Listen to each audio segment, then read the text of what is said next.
ದೇವರು ಪ್ರೀತಿಸುವ ಪ್ರೀತಿಯ ಬಿಗ್ ಜೆ ಟಿ ವಿ ಪ್ರಿಯ ವೀಕ್ಷಕರಿಗೆ ನಮ್ಮ ಕರ್ತನಾದ ಯೇಸು ಕ್ರಿಸ್ತನ ಹೆಸರಿನಲ್ಲಿ ನಿಮ್ಮನ್ನು ವಂದಿಸಿ ಸ್ವಾಗತ ಬಯಸ್ತಿದ್ದೇವೆ. ಬನ್ನಿರಿ, ದೇವರ ವಾಕ್ಯವನ್ನು ನಾವು ಇಂದು ಅಧ್ಯಯನ ಮಾಡಿಕೊಳ್ಳೋಣ. ಯಾಕೆ ದೇವರ ವಾಕ್ಯವನ್ನು ನಾವು ಅಧ್ಯಯನ ಮಾಡಿಕೊಳ್ಳಬೇಕು ಎಂಬುದಕ್ಕೆ ಒಂದು ಕಾರಣ ನಾನು 2 ತಿಮೋತಿ 3ನೇ ಅಧ್ಯಾಯದಿಂದ ಕೊಡ ಬಯಸ್ತೇನೆ. ಒಂದು ಕಾರಣ ಯಾಕೆ ದೇವರ ವಾಕ್ಯವನ್ನು ಅಧ್ಯಯನ ಮಾಡಿಕೊಳ್ಳಬೇಕು, ಅದರಿಂದ ಏನು ಪ್ರಯೋಜನ, ಒಂದು ವೇಳೆ ಚಿಕ್ಕ ಮಕ್ಕಳು ದೇವರ ವಾಕ್ಯವನ್ನು ಅಧ್ಯಯನ ಮಾಡಿಕೊಂಡರೆ ಚಿಕ್ಕತನದಿಂದ ಏನಾಗಬಹುದು ಎಂಬುದಾಗಿ ಪೌಲನು ತಿಮೋತಿಯನಿಗೆ ಬರೆದಿರುವಂಥ ಒಂದು ಮಾತು ಈ ರೀತಿಯಾಗಿದೆ. ಅದೇನೆಂದರೆ 2 ತಿಮೋತಿ 3ನೇ ಅಧ್ಯಾಯ 15ನೇ ವಚನ. ಆ ಗ್ರಂಥಗಳು ಅಂದರೆ ಹಳೆ ಒಡಂಬಡಿಕೆ ಗ್ರಂಥಗಳು, ಆ ಗ್ರಂಥಗಳು ಕ್ರಿಸ್ತ ಯೇಸುವಿನಲ್ಲಿರುವ ನಂಬಿಕೆಯ ಮೂಲಕ ರಕ್ಷಣೆ ಹೊಂದಿಸುವ ಜ್ಞಾನವನ್ನು ಕೊಡುವುದಕ್ಕೆ ಶಕ್ತವಾಗಿವೆ. ವಾವ್! ಹಳೆ ಒಡಂಬಡಿಕೆ ಕ್ರಿಸ್ತ ಯೇಸುವಿನಲ್ಲಿರುವ ನಂಬಿಕೆಯ ಮೂಲಕ ರಕ್ಷಣೆ ಹೊಂದಿಸುವ ಜ್ಞಾನ. ಹೌದು, ಬೇರೆ ಎಲ್ಲ ಪುಸ್ತಕ, ಕಂಪ್ಯೂಟರ್ ಜ್ಞಾನ, ವಿಜ್ಞಾನ, ಸುಜ್ಞಾನ, ವಿವಿಧ ಜ್ಞಾನೋಕ್ತಿಗಳು, ಗಾದೆ ಮಾತುಗಳು, ಇವೆಲ್ಲವೂ ಒಂದು ವೇಳೆ ನಮಗೆ ಒಳ್ಳೆ ಮಾರ್ಗದರ್ಶನ ಕೊಡುವಂಥದ್ದಾಗಿವೆ. ಆದರೆ ದೇವರ ವಾಕ್ಯವೆಂಬ ಜ್ಞಾನ, ದೇವರ ವಾಕ್ಯದಿಂದ ನಮಗೆ ಬರುವಂಥದ್ದು ಎಂಥ ಜ್ಞಾನ ಅಂತ ನೋಡುವಾಗ 2 ತಿಮೋತಿ 3ನೇ ಅಧ್ಯಾಯ 15ನೇ ವಚನದಲ್ಲಿ ರಕ್ಷಣೆ ಹೊಂದಿಸುವ ಜ್ಞಾನ. ವಾವ್, ಭಾಳ ಚೆನ್ನಾಗಿದೆ. ಆದ ಕಾರಣ ಇಂದು ನಾವು ಚಪನ್ಯ 1ನೇ ಅಧ್ಯಾಯದಿಂದ ಅಧ್ಯಯನ ಮಾಡಿಕೊಳ್ಳಲಿಕ್ಕಿದ್ದೇವೆ. The book of Zephaniah. ಚಪನ್ಯ ಅಂತ ಹೇಳಿದರೆ ಅದರ ಅರ್ಥ ಯೆಹೋವನು ಮರೆಮಾಡಿದ್ದಾನೆ. Yahweh has hidden or protected or secreted. ಯೆಹೋವನು ರಹಸ್ಯವಾಗಿಟ್ಟಿದ್ದಾನೆ, ಯೆಹೋವನು ಕಾಪಾಡುವ ಆತನಾಗಿದ್ದಾನೆ, ಯೆಹೋವನು ಮರೆ ಮಾಡಿಟ್ಟುಕೊಂಡಿರುವ ಆತನು ಎಂಬುದಾಗಿ ಈ ಅರ್ಥ ಕೊಡುವಂಥ ಹೆಸರು ಈ ಚಪನ್ಯ, ಅಥವಾ ಯೆಹೋವನು ಕಾದಿರಿಸುವ ಆತನಾಗಿದ್ದಾನೆ ನಮ್ಮನ್ನು ಎಂಬುದಾಗಿ ಪ್ರವಾದಿಯ ಹೆಸರು ಆ ರೀತಿಯಾಗಿತ್ತು. ಹೌದು, ಯೆಹೂದದ ನಾಶನ ಮತ್ತು ಪುನಃಸ್ಥಾಪನೆ ಇವುಗಳನ್ನು ಪ್ರವಾದಿಸುವ ಆ ಪ್ರವಾದನೆಯಲ್ಲಿ ಒಂದು ಸೀಕ್ರೆಟ್ ಮೆಸೇಜ್, ಮರೆಯಾದಂಥ ಒಂದು ಸಂದೇಶ ಪ್ರವಾದಿ ಮುಖಾಂತರವಾಗಿ ದೇವರು ಹೇಳುವಂಥದ್ದು, ನಿಮ್ಮನ್ನು ದಂಡಿಸಿ ನಿಮ್ಮ ದೇಶದಿಂದ ಗಡೀಪಾರು ಮಾಡಿ ಬಾಬೇಲಿಗೆ 70 ವರ್ಷಗಳು ನೀವು ಹೋಗಿದ್ದಾಗ್ಯೂ ಕೂಡ ನಾನು ನಿಮ್ಮನ್ನು ಮರೆ ಮಾಡಿಕೊಂಡಿರುತ್ತೇನೆ.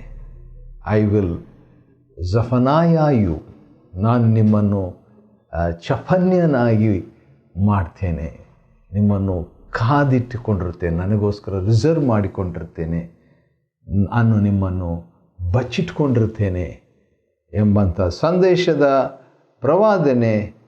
ಪ್ರವಾದಿಯಾದಂಥ ಚಪನ್ಯನ ಸಂದೇಶವಾಗಿದೆ.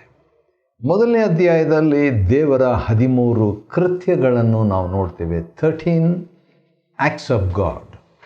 13 acts of God, ದೇವರ 13 ಕೃತ್ಯಗಳು. ಮೊದಲನೇದಾಗಿ ನಾವು ನೋಡುವಾಗ ಅಂದ ಹಾಗೆ 1ನೇ ವಚನದಲ್ಲಿ ಆಮೋನನ ಮಗನೂ ಯೆಹೂದದ ಅರಸನೂ ಆದ ಯೋಷೀಯನ ಕಾಲದಲ್ಲಿ ಖುಷಿಯ ಮಗನು ಗೆದಲ್ಯನ ಮೊಮ್ಮಗನು ಹಿಜ್ಕೀಯನಿಗೆ ಹುಟ್ಟಿದ ಅಮರ್ಯನ ಮರಿಮಗನು ಆದ ಚೆಫನ್ಯನಿಗೆ ಯೆಹೋವನು ದಯಪಾಲಿಸಿದ ವಾಕ್ಯ.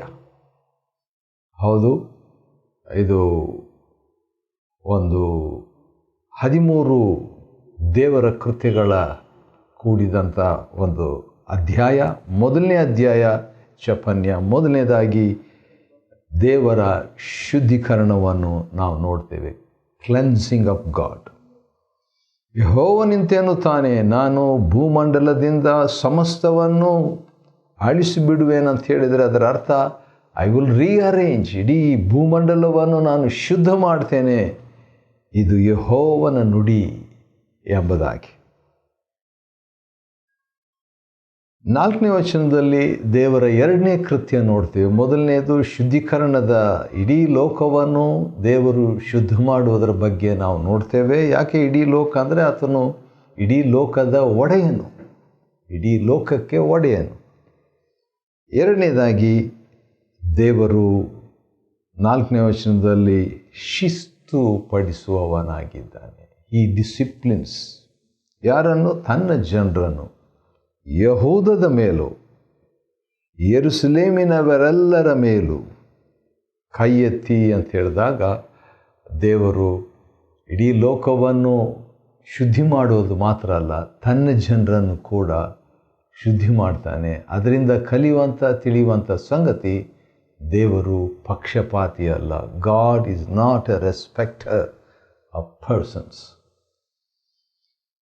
3ನೇದಾಗಿ ನೋಡುವಾಗ 5ನೇ ವಚನದಲ್ಲಿ ದೇವರು ಇಜ್ಜೋಡುಗಾರರು ಅಂತ ಹೇಳಿದ್ರೆ ದೇವರು ಇರಬೇಕು, ದೇವರಲ್ಲದವುಗಳು ಕೂಡ ಇರಬೇಕು ಅನ್ನುವಂಥ 2 ದೋಣಿಗಳಲ್ಲಿ ಕಾಲಿಟ್ಟಂಥವರ ಬಗ್ಗೆ ದೇವರ ಒಂದು ಕೃತ್ಯ ಏನಿದೆ ಅಂತ ನೋಡೋಣ. 5ನೇ ವಚನದಲ್ಲಿ ಯೆಹೋವನ ಭಕ್ತರೆಂದು ಪ್ರತಿಜ್ಞೆ ಮಾಡಿಕೊಂಡು ಆರಾಧಿಸಿ ಮಲ್ಕಾಮನ ಮೇಲೆ ಆಣೆ ಇಡುವವರನ್ನು ಅಂತ ಹೇಳಿಬಿಟ್ಟು ನೋಡುವಾಗ ದೇವರು ಕಾಂಪ್ರಮೈಸರ್ಸ್, ಇಜ್ಜೋಡುಗಾರರ ವಿಷಯದಲ್ಲಿ ಮಾತನಾಡುವ ಆತನಾಗಿದ್ದಾನೆ.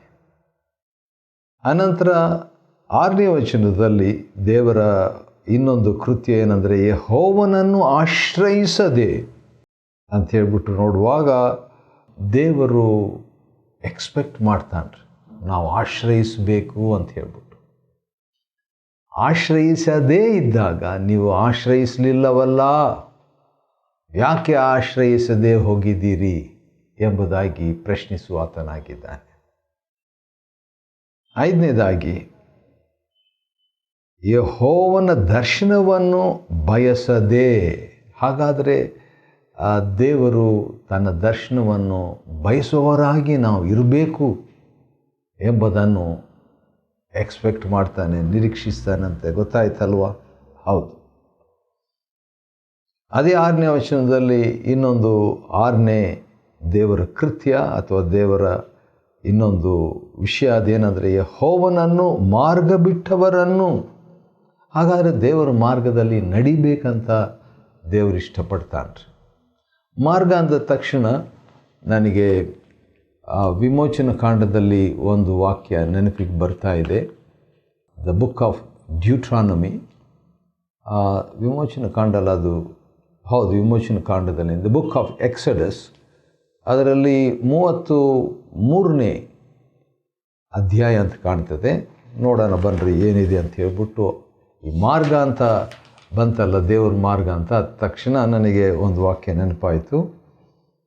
ಅದನ್ನು ನಾವು 13ನೇ ವಚನದಲ್ಲಿ ಈ ರೀತಿಯಾಗಿದೆ. 33 ವಿಮೋಚನ ಕಾಂಡ 13ನೇ ವಚನ. ನನಗೆ ನಿನ್ನ ದಯೆ ದೊರಕಿದ್ದಾದರೆ, ಮೋಶೆ ಹೇಳ್ತಾ ಇರೋದು ದೇವರಿಗೆ, ನನಗೆ ನಿನ್ನ ದಯೆ ದೊರಕಿದ್ದಾದರೆ ನಾನು ನಿನ್ನನ್ನು ಬಲ್ಲವನಾಗಿರುವಂತೆ.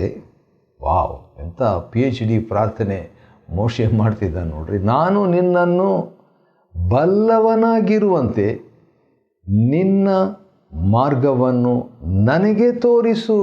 ವಾವ್. ಆಗ ನಿನ್ನ ದಯೆ ನನಗೆ ದೊರೆಯಿತೆಂದು ನನಗೆ ತಿಳಿದಿರುವುದು. ವಾ, ದೇವರ ದಯೆ, ದೇವರ ಮೆಚ್ಚುಗೆ ಒಬ್ಬ ವ್ಯಕ್ತಿಗೆ ಸಿಕ್ಕಿದೆ ಎಂಬುದರ ಗುರುತು ಏನು? ಆ ವ್ಯಕ್ತಿ ದೇವರ ಮಾರ್ಗವನ್ನು ತಿಳ್ಕೊಂಡಿರ್ತಾನೆ. A person who has the favour of God will know the way of God. ಹೌದು, ದೇವರ ದಯೆ ದೊರಕಿದಂಥ ವ್ಯಕ್ತಿ ದೇವರ ಮಾರ್ಗದ ಪ್ರಕಟಣೆಯನ್ನು ಹೊಂದಿರುವ ವ್ಯಕ್ತಿಯಾಗಿರ್ತಾನೆ. ಅದನ್ನೇ ವಿಮೋಚನ ಕಾಂಡ 33:13 ನಾವು ನೋಡಿದ್ದೇವೆ. ಇಲ್ಲಿ ಕೂಡ ದೇವರು ಒಂದು ಮಾತು ಹೇಳ್ತಾರೆ. ಚೆಫನ್ಯ 1:6 ಯೆಹೋವನ ಮಾರ್ಗ ಬಿಟ್ಟವರಾಗಿದ್ದರು ಎಂಬುದಾಗಿ ಜನರ ಮೇಲೆ ದೇವರು ತಪ್ಪು ಹೊರಿಸಬೇಕಾಗಿರ್ತದೆ. ಅನಂತರ 7ನೇ ವಚನಕ್ಕೆ ನಾವು ಹೋದಾಗ 7ನೇ ವಚನದಲ್ಲಿ ಕರ್ತನಾದ ಯೆಹೋವನ ಸನ್ನಿಧಿಯಲ್ಲಿ ಮೌನವಾಗಿರ್ರಿ. ವಾವ್, ದೇವರ ಸನ್ನಿಧಿಯಲ್ಲಿ ನಾವು ಏನಾದರೂ ಮಾತಾಡ್ತಾನೆ ಇರಬೇಕು ಅಂತ ನಾವು ಇಷ್ಟಪಡ್ತೇವೆ, ಒಳ್ಳೆಯದು. ಆದರೆ ಕೆಲವು ಸಾರಿ ದೇವರ ಸನ್ನಿಧಾನದಲ್ಲಿ ನಾವು ಮೌನವಾಗಿರುವಂಥದ್ದನ್ನು ದೇವರು ಅಪೇಕ್ಷೆ ಪಡುವಂಥದ್ದರ ಬಗ್ಗೆ ನಾವು ನೋಡ್ತೇವೆ.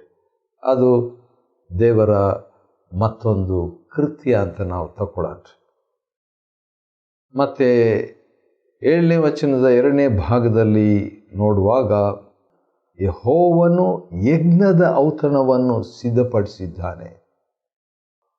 ಅಂದರೆ ಯೆಹೋವನ ಯಜ್ಞದ ಔತಣ ಅಥವಾ ಯಜ್ಞದ ದಿನ ಅಂತ ಹೇಳ್ಬಿಟ್ಟು ನೋಡುವಾಗ ಒಂದು ನಿಗದಿತವಾದಂಥ ವಿಶೇಷವಾದಂಥ ಒಂದು ದಿನದ ಬಗ್ಗೆ ಆತನು ಸಿದ್ಧ ಮಾಡಿದ್ದಾಗಿ ಇಲ್ಲಿ ತಿಳಿಸೋದರ ಬಗ್ಗೆ ನಾವು ನೋಡ್ತೇವೆ. ಅದು ದೇವರ ಮತ್ತೊಂದು ಕೃತ್ಯವಾಗಿ ನಾವು ತೆಗೆದುಕೊಳ್ಳಬಹುದು.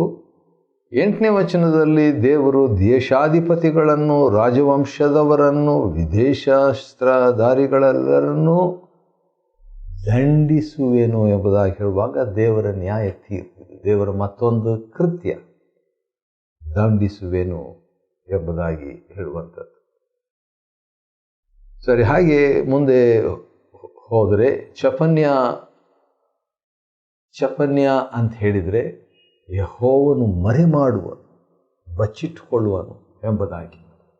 ಯಾವ ರೀತಿಯಾಗಿ ಏನಾದರೂ ಒಂದು ಅಪಾಯ ಬಂದಂಥ ವೇಳೆಯಲ್ಲಿ ಒಂದು ಕೋಳಿ ತನ್ನ ಮರಿಗಳನ್ನು ಬಚ್ಚಿಟ್ಕೊಳ್ತದೋ ಆ ರೀತಿಯಾಗಿ ಚಪನ್ಯ ಅಂದರೆ ಬಚ್ಚಿಟ್ಟುಕೊಳ್ಳುವ ಆತನು, ಯೆಹೋವನಿಂದ ಬಚ್ಚಿಡಲ್ಪಟ್ಟವನು ಅಥವಾ ಮರೆಯಾಗಿರುವ ಆತನು, ಮರೆ ಹೊಂದಿರುವ ಆತನು, ಮರೆ ಹೊಕ್ಕಿರುವ ಆತನು ಅಂತ ಹೇಳ್ಬೋದು.